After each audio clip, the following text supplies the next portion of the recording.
Hello, ladies and gentlemen. How are you doing today? Okay, so I have been living in this great state of Utah for the last 16, 18 years. And I gotta tell you something. This is a wild, strange place, to say the least. I grew up in Los Angeles, California, and in Mexico City. And I would like to tell you that I have seen some pretty wild stuff in my day.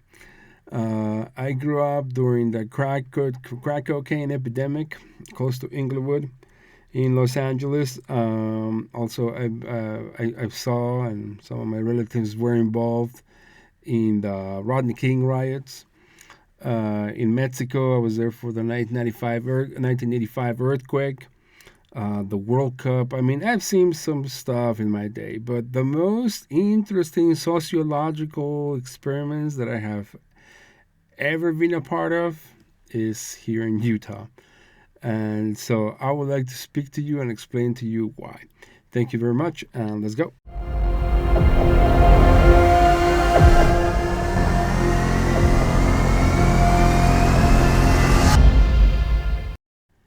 Okay, so one of the most interesting aspects that I find about life here in Utah, or even Mormon life throughout the world, is the sociocultural aspects of the LDS faith and their culture aspects in contrast to other people in other parts of the world or even people that moved into Utah. And that is why I'm doing this particular series right now. And I used to work for the temple department for many years. And I've been lucky enough to travel through many different countries. I've been to South America, I've been to Europe, I've been to a lot of Mexico, and I've heard stories about Africa, I've heard stories about Asia, and from very reliable friends, and they're all very intriguing because there's no other religion that compares, or at least major religion. I've been exposed to the Catholic faith, to Scientology, to Judaism, and there is just so many weird things about the LDS Church. Maybe weird in a good way or in a bad way. It depends on the way you want to look at it. And so let's start from the very beginning.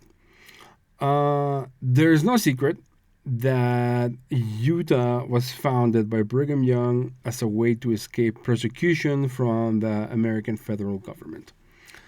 Uh, while Joseph Smith was not only a prophet but a governor of the cities, of the Mormon cities that were founded or were integrated, uh, they somehow found ways to not become the persona non grata. The federal government or the state government never really liked them because of the things they did and the things that they didn't do. One of the biggest problems with the Mormons was polygamy, and also back then and even today, um, the federal government doesn't look very fondly upon mixing church and state. And therefore, newspapers talked bad about Joseph Smith and the LDS Church because he considered himself a prophet and a governor, and also had a lot of wives. Some of them underaged, but that's according to our standards. I'm not familiar with the standards of that particular day. And so it would have been very easy to assume that this man was taking advantage of the people that followed him. And when Brigham Young arrived into Utah, this was Mexican territory. And this is not very new. This was something that they have been doing. In fact, they did it after the federal government basically told Utah, you need to stop the practice of polygamy, and some of the members of the church did not want to abide that law, and they went to Colonia Juarez in the south, and they went to Cardston, Canada, in the north, to continue their polygamy culture and avoid persecution. And so that plants a very interesting pattern. And this pattern is the pattern of isolation. It's kind of like you don't want to deal with us, so we use in the way we are. So therefore, we're gonna form our little colony, we're gonna do our thing, and forget you, and we're gonna do our thing. And so these changed a little bit here in Utah once the railroad started to cross to cross Utah. Once roads started to be built, and so the Mormons, the LDS faith, was acknowledged to be kind of like there, but it was not very well known or understood. The LDS Church had been kept outside the national and international eye for the most part until President McKay became friends with a very famous Hollywood actor named Cecil B. DeMille. These also changed the temple ordinance work because the President McKay had the brilliant idea. This is published in the book. I'm not saying anything that is secret or anything. This has been published. And so President McKay basically said, I want to have movies as opposed to have actors, to be able to display the temple work.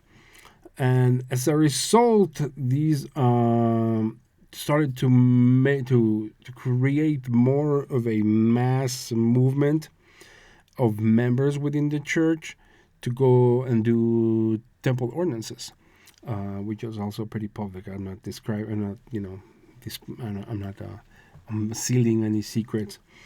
And and then the 1996 60-minute interview with President Hinckley, it really opened the lid to the Mormon religion, to not only nationally but also to the rest of the world. And this was done to expand the LDS agenda of conversion. And but to be perfectly honest, it lacked member retention because I think the culture of member retention is very difficult to maintain. And as Mormons opened their arms to the world at large, the world brought a huge closet filled with skeletons such as civil rights conflicts, homosexuality, blended families, mental health problems, but it also opened the door to a lot of money. And in fact, one very clear indication of how that changed, especially during the 80s, it was before the media expansion of the LDS Church. LDS members had to pay more than 10% tithing to finance the construction of temples in their areas. And of course, as many of you are aware, today the LDS Church has liquid assets and land assets worth in the hundreds of billions of dollars. And this history has placed the LDS Church in a very unique and uncomfortable position. The LDS Church is standing intellectually in its 1950s cultural values, while the world has progressed to civil rights movements, women's suffrage movements, such as the Me Too movement, and the diversification of world culture at large. The world is not going to stop in the 1950s. It's going to progress, and it's going to have to adapt to the particular changes that are happening worldwide. And as it was expected, with missionary work throughout the world, immigrants from diverse parts of the world have come to Utah in the last 20 years in mass. These immigrants, of course, brought their cultures with them, their customs and their problems, and the blessing that is them. And I don't think that the LDS Church was ready for the integration of so many people into their church.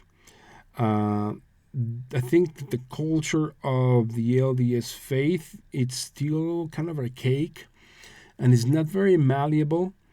And this creates a lot of problems for old members and new members. And This has left many generational members and many new members in a state of desolation and pain, and no one can expect, and no one is expected to conform to all of those things. And therefore, we have all five have found the many different ways to cope and reconcile those differences within ourselves. And as faith has it, uh, a lot of us and families, because this is a very family-oriented religion, sometimes some of those people don't want to leave the church because they don't want to leave the acceptance of their family, because sometimes the LDS church doesn't look very fondly upon members of the church that have left. Sometimes kids cannot play with other kids, whereas before they were best friends because they left the church. And there are a lot of problems with reconciling our differences. I think that the LDS Church has done a very poor performance at accommodating to homosexuals within their church. I think that a lot of cultural aspects about the new coming members is suppressed, because the Mormon faith, it has its own culture, and it's pretty boring, to be perfectly honest. It's pretty Victorian. There's not a lot of room for dance and music and poetry, which a lot of members of the church come with, from places like Latin America, like Africa, and the culture is not very malleable. And there's a festival that they do, I think, or they used to do, once a year, where they celebrate the different types of cultures, and members do this type of celebrations. But that only happens here in Utah. I don't think there's similar types of events for outside of Utah. And that's a problem, because we need, if the church of the LDS church is the Church of Christ, it needs to be the church of the people of Christ.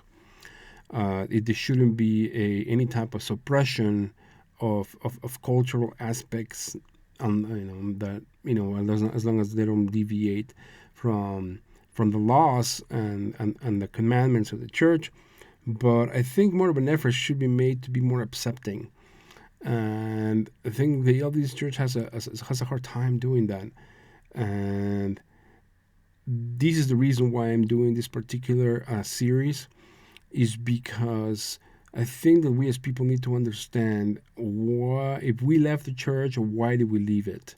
Not because we want to go back to the church, but because it is a great opportunity for us to be able to understand what is it that makes us happy, or what are the things that make us unhappy. Or if we remain in the church, then what are the things about the church that make us happy? What kind of comfort do we take from being in the faith? Anyway, so that's the meal for today, and next week I'll come up with a couple more episodes within this series, within this topic. Anyway, thank you very much for listening to me, and have a great one. Have a good week. Bye bye.